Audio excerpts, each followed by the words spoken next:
Berteduh sambil main-main air seru nih kayaknya.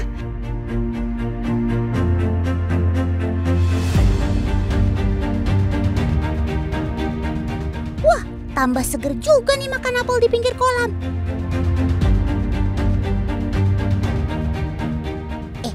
Tapi kok malah dilempar ke kolam? Lah, kok dimakan ikan? Waduh, ikan apa tuh yang suka makan apel? Hai Otan, aku si ikan dewa. Aku memang suka buah apel karena aku memang pemakan segalanya atau omnivora. Oh iya Tan, aku masih berkeluarga loh dengan ikan mas. Loh, Kak, kenapa turun ke kolam? Aduh, nanti digigit ikan. Habis ikannya rakus begitu. Otan jadi ngeri lihatnya. Waduh, berenang bareng lagi.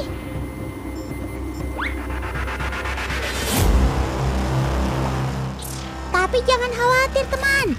Di kolam pemandian Cibulan Kuningan Jawa Barat ini ikan-ikannya bersahabat loh. Di tempat ini kita bisa berenang bersama ikan-ikan keramat. Hah? Ikan keramat? Iya, bagi siapapun yang mengambil atau membunuh ikan di kolam ini, mitosnya akan mendapat musibah.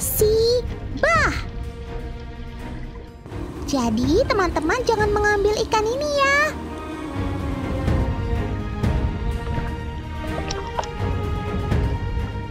Oh ya teman, ikan dewa ini memiliki cerita yang melegenda loh. Seperti apa sih legenda dari Sobat Otan ini? Jadi begini teman, sebagian orang percaya ikan dewa ini dulunya adalah prajurit Prabu Siliwangi yang membangkang, lalu menjelma jadi ikan dewa. Ada juga cerita turun-menurun dari nenek moyang yang mengkeramatkan ikan dewa sebagai penjaga mata air.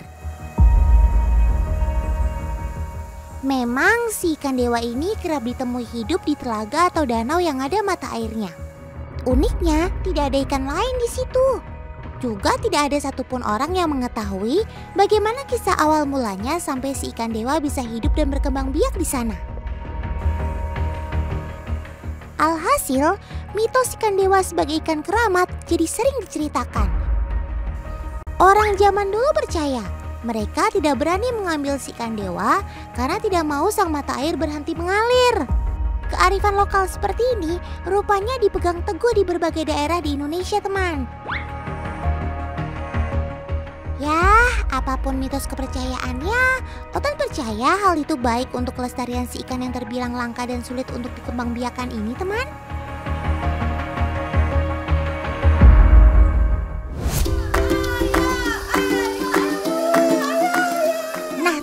Tapi di beberapa tempat, ikan dewa sudah mulai dibudidayakan loh. Ayo kita ikut Kak Dinda panen yuk.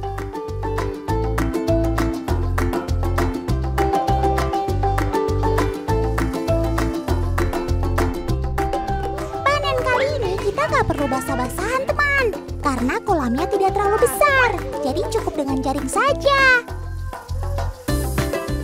Jaring ini akan memerangkap dan menggiring ikan ke daerah pinggir, sehingga mudah untuk dipanen. Itu lihat, ikannya mulai loncat-loncatan teman. Ayo Bu Ibu, semangat! Wih, gede-gede banget ukurannya. Kalian luar biasa.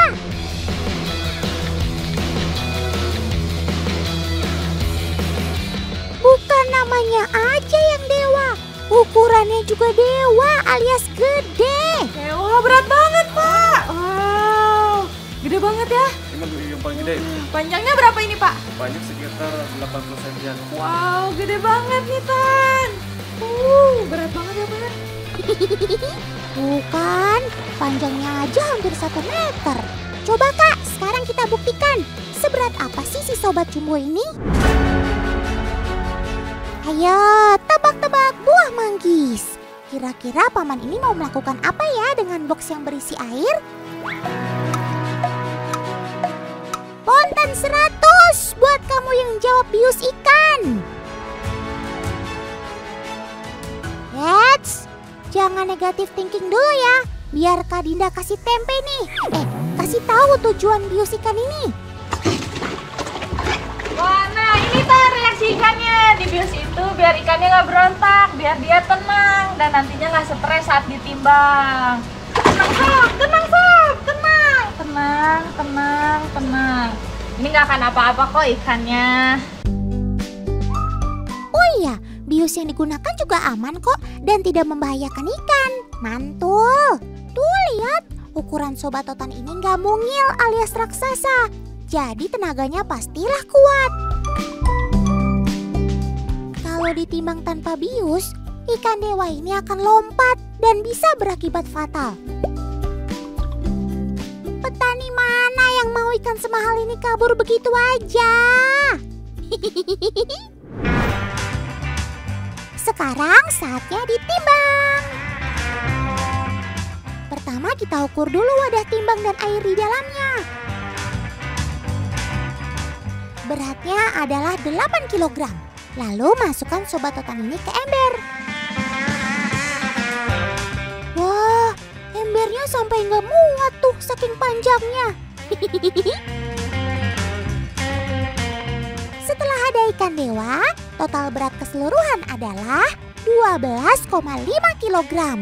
Jadi berapa Kak Dinda berat Sobat Otan ini? Nah Tan, setelah ikannya di kilo, ternyata ini ada 4,5 kilo ya Pak? Betul. Seperti bayi 3 bulan ya Pak? Wah, gede banget nih Tan ikannya, lihat nih. Ayo Kak, lanjut di packing ya. Udah ada pembeli yang menunggu nih. Teman, tahu nggak harga 1 kilo ikan dewa berapa? Nominalnya nggak murah loh. 1 kilo dibanderol 1 juta rupiah. Kebayang dong harga Sobat Otan tadi, yaitu hampir 5 juta rupiah. Makanya tadi Otan bilang, ini ikan mahal. Ikan ini bisa mahal karena pertumbuhannya terbilang lambat, sehingga untuk membudidayakannya cukup sulit. Jadi wajar ya kalau harga ikan ini bisa mahal.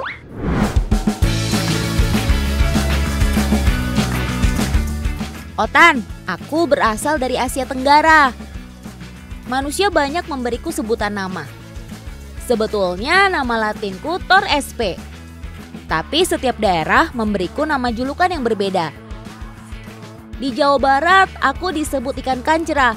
Sedangkan di Jawa Tengah aku disebut ikan tombro. Ada juga yang menyebutku ikan masyir dan banyak lagi.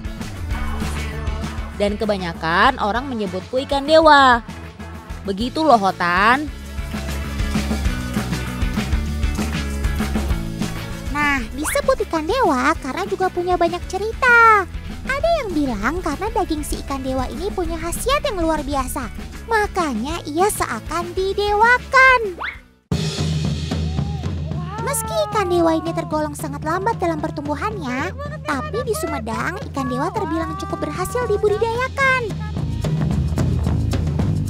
Makanya jangan heran kalau di sini ikan dewa juga dikonsumsi, sama seperti ikan-ikan air tawar lainnya. Coba dong Kak Dinda, kasih lihat ikan dewa ukuran konsumsi. Nah ini Tan, ikan dewa ukuran konsumsi. Ikan dewa yang dipegang Kak Dinda ini memiliki berat sekitar 500 gram teman, dan sudah layak menjadi ikan konsumsi. Ikan dewa banyak diburu saat momen-momen tertentu teman, terutama saat Imlek tiba. Masyarakat Tionghoa percaya kalau Sobat Otan ini bisa membawa kemakmuran bagi yang mengonsumsinya. Wah, sejauh mata memandang semuanya hijau. Otan suka. Hei, itu kan Kak Dinda. Mau ngapain Kak ambil daun singkong? Nah ini buat ngasih makan sobat kamu nih Tan. Yuk kita kasih makan. Gimana? Sobat Otan, emangnya ikan dewa doyan daun singkong ya? Ini loh Tan, temen kamu yang mau kakak kasih makan. Yuk kita kasih.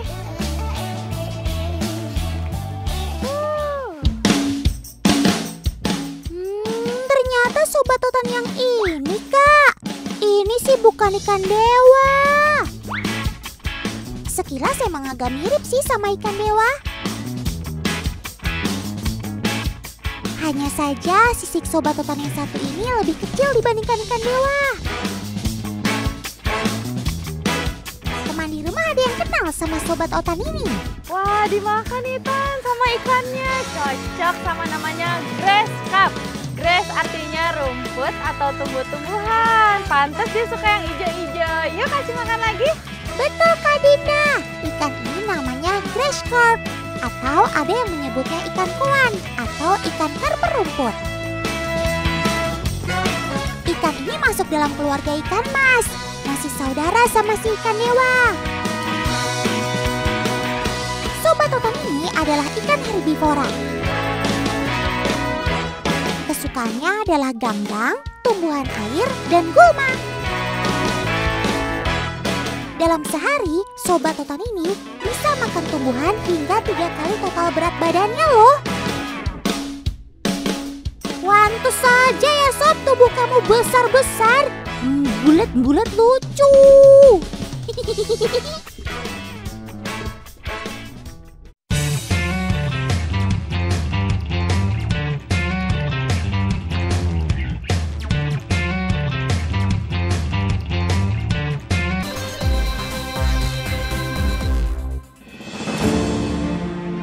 Dia adalah sang burung bijaksana. Dia adalah penghuni malam bermata terang. Dan dia adalah pemburu bersayap senyap. Kita tampilkan si Tito Alba. Yes!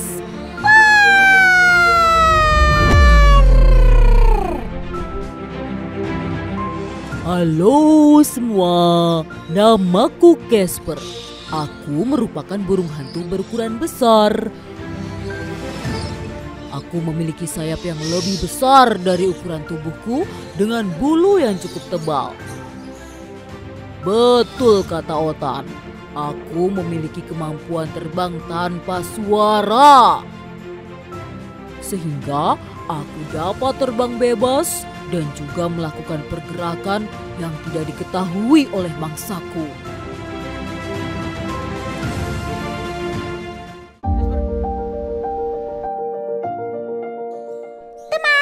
Casper ini merupakan burung hantu jenis terak Jawa atau biasa dikenal dengan Tito Alba.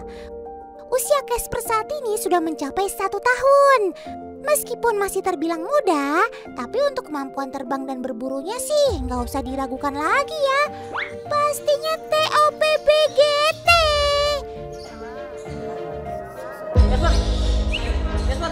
Tuh lihat aja, sekali dipanggil, Casper langsung terbang menuju ke Raditya. Memang pendengaran burung hantu ini terbilang baik ya teman. Mereka biasa menggunakan indera pendengarannya untuk mendeteksi lokasi di sekitarnya. Cakep.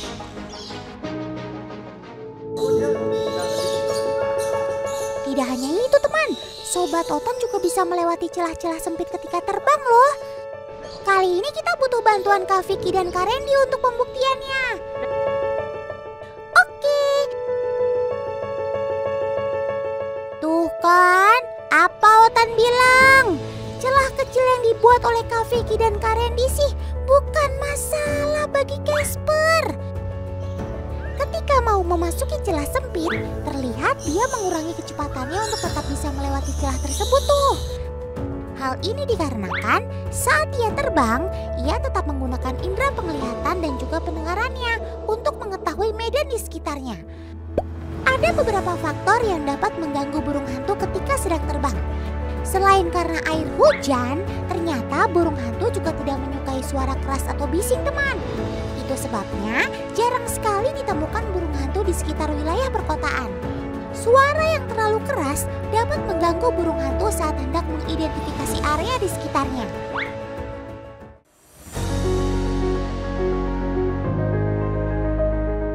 Hampir setiap hari, Casper dan yang lainnya diajak bermain dan juga berlatih oleh Kak Raditya.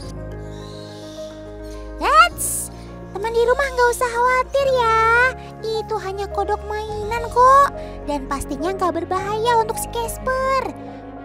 Penggunaan kodok mainan ini merupakan salah satu cara untuk Casper belajar mengasah kemampuan berburunya, teman.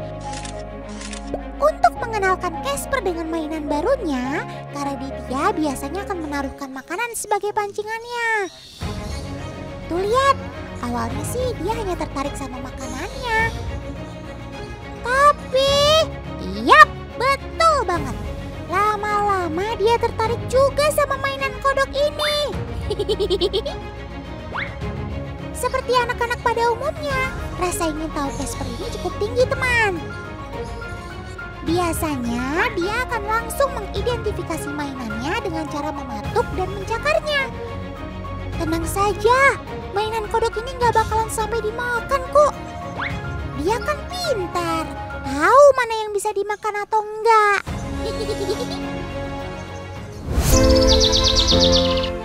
Nah, sekarang kita lihat yuk aksi si Tito Alba jika di alam. Tunjukkan aksimu, Sob.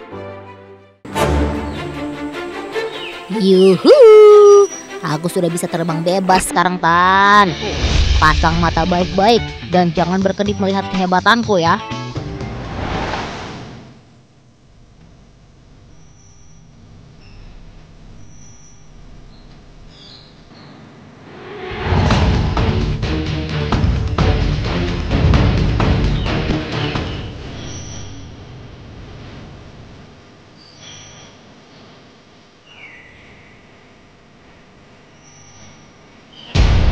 Wow, Otan benar-benar gak menyangka.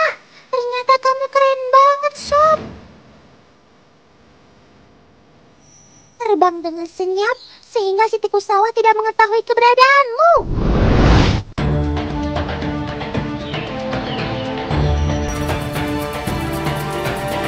Yap, aku berbeda dengan burung predator lain yang mengandalkan kecepatan dengan kepakan sayap yang berisik, Tan.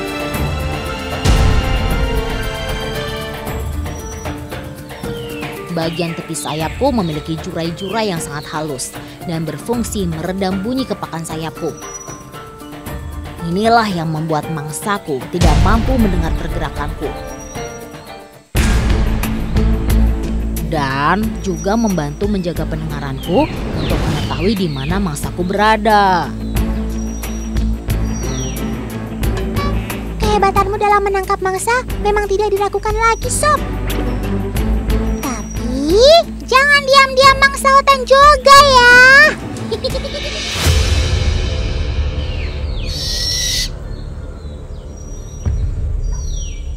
Teman di rumah sadar nggak kalau burung hantu itu memiliki mata yang berbeda-beda?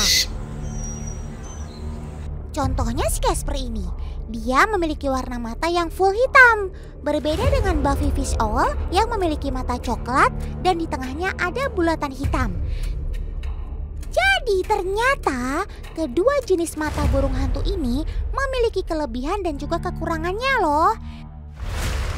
Jadi kalau mata yang full hitam seperti si Casper ini, dia memiliki penglihatan yang sangat baik ketika malam hari.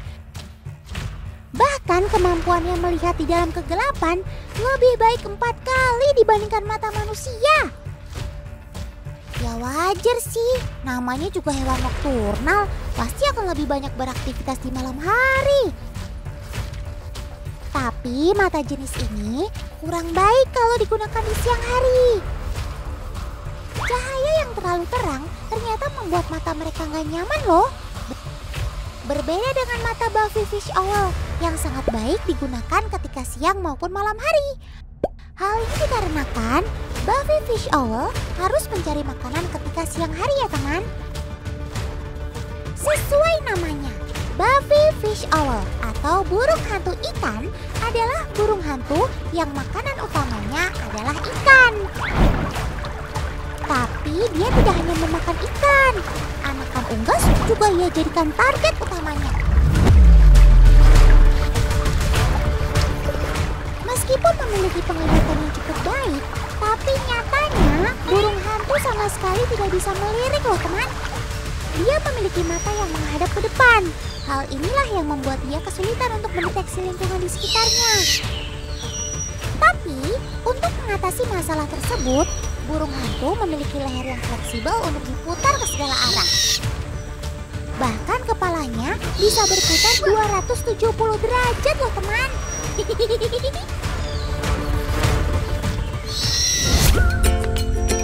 Namun, umumnya semua jenis burung hantu memiliki kepakan sayap yang sangat senyap.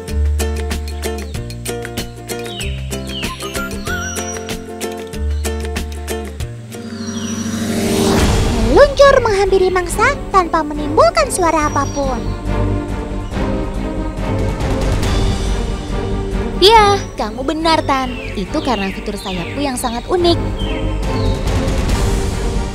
Aku memiliki ukuran sayap yang lebih besar dari tubuhku dengan bulu yang cukup tebal. Ini yang membuatku tetap dapat melayang di udara meski terbang dalam kecepatan rendah.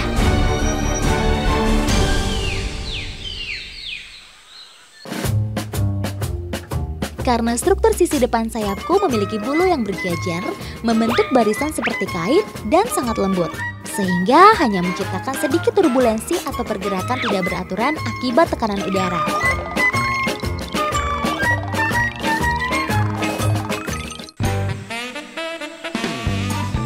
Nah, kenapa pergerakan sayapku tidak terdengar meski aku memiliki sayap yang cukup besar? Rahasiaku ini terletak pada jurai-jurai di ujung sayapku dan permukaan bulu sayapku yang sangat halus seperti beludurutan.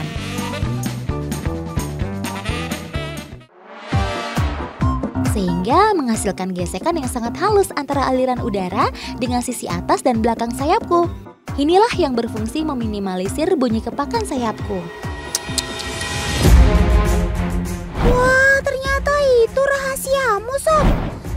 Hebat. Sehat-sehat ya kalian di alam.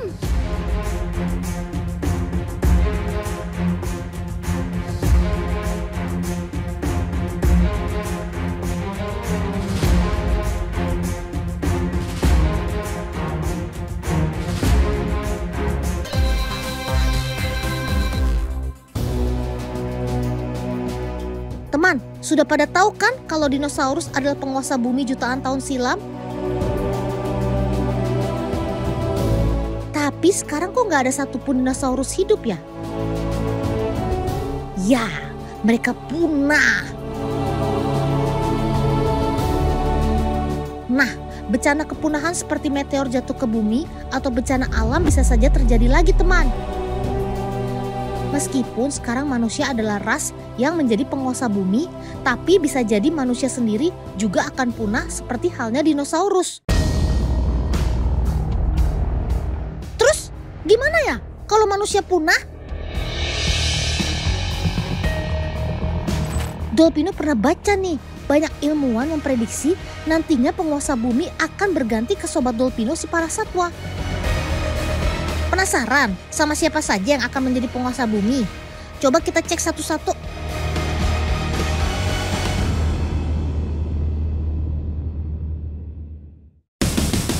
Yang pertama ternyata beruang. Beruang? Loh, kok bisa ya? Gini penjelasannya. Saat manusia tidak lagi ada, maka semua hewan herbivora seperti sapi, domba, bahkan ayam ternak yang selama ini jadi makanan manusia, jumlahnya akan membludak. Itulah alasannya hewan-hewan pemakan daging akan saling bersaing untuk jadi pemangsa puncak. Jadi beruang dipastikan mampu mendapatkan sumber makanan yang berlimpah sekaligus punya kekuatan untuk melawan pemangsa puncak lainnya seperti singa ataupun buaya. Beruang memiliki kekuatan, kecepatan, dan kecerdasan yang dinilai peneliti akan mampu bertahan hidup dan naik tahta sebagai penguasa bumi. Beruang juga ternyata punya sistem sosial seperti manusia. Mereka mampu melacak kawanannya dan mau berbagi makanan. Mereka juga mampu menemukan pasangan ataupun mangsanya meski terpisah jarak yang jauh. Beruang kutub saja mampu menemukan seekor singa laut dan memburu sampai dapat di tengah gurun salju yang luas, apalagi beruang grizzly yang hidup di daratan normal. Wah, sangat masuk di akal sih. Canggih juga kamu, Sob. Tapi ada juga peneliti yang memprediksi kalau primata lah yang akan menggantikan manusia. Bukan karena kekuatannya, namun karena kecerdasannya. Kayak di film Hollywood itu ya. Primata ada banyak jenisnya teman. Primata versi terkuat ada gorila yang hidup secara berkelompok dan mampu menguasai wilayah.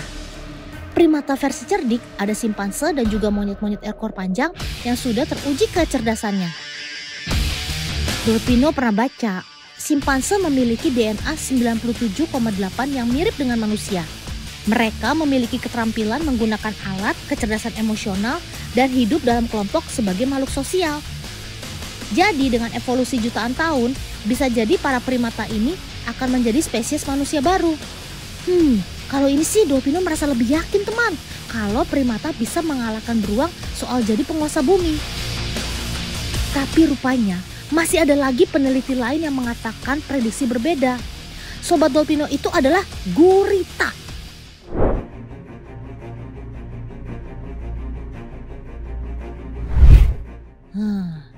Rupanya bukan tidak mungkin kalau bencana alam yang terjadi akan memusnahkan semua kehidupan yang ada di daratan. Kalau itu yang terjadi, makhluk lautanlah yang bakalan menguasai bumi. Gurita digadang-gadang menjadi hewan dengan tingkat kecerdasan yang paling pintar dari semua penghuni lautan. Coba bayangkan, gurita dengan kecerdasannya akan mampu belajar beradaptasi dengan segala perubahan. Mereka ahlinya berburu, berkamuflase, dan tentunya si cerdik dengan tingkat kepintaran memecahkan masalah dan mampu mengingat. Weh. Dolpino agak kecewa nih sama ilmuwannya. Masa lumba-lumba gengnya Dolpino kalah sih? Oke. Kali ini Dolpino setuju aja deh. Karena gurita memang sering diceritain juga dalam legenda sebagai raksasa penguasa lautan. Kalau sampai karena evolusi, gurita berubah ukuran jadi raksasa kayak di legenda, paus juga dimakan kali ya. Oke, selain semua sobat Dolpino tadi, ada penelitian yang memprediksi kalau semua nominasi hewan di atas akan terkalahkan sama yang satu ini. Semut!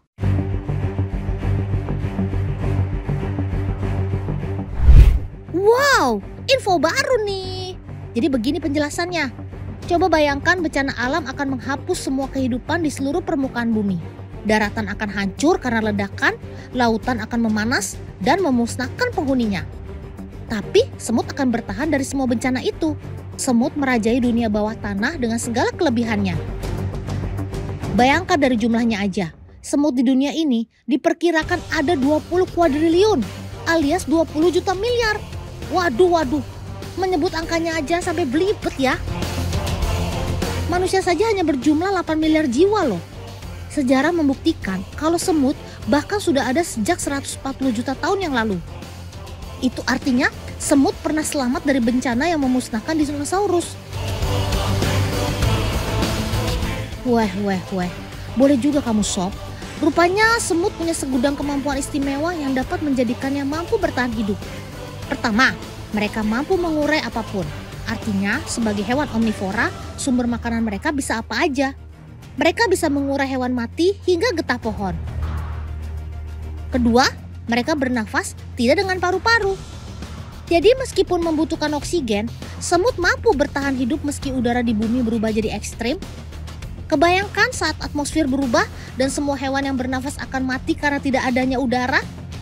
Semut dipastikan masih dapat hidup. Soal kekuatan dibandingkan gorila atau beruang tadi, semut rupanya adalah hewan terkuat. Semut mampu mengangkat beban hingga 50 kali berat tubuhnya. Wow, WOE banget kan? Dengan perbandingan berat segitu sih, seperti manusia bisa mengangkat satu truk tronton. Artinya mereka memang berkekuatan super. Oke, kalau sudah begini, teman di rumah kira-kira jagoin siapa untuk jadi penguasa bumi? Ya semoga gak perlu sampai kejadian seperti prediksi para ilmuwan itu ya.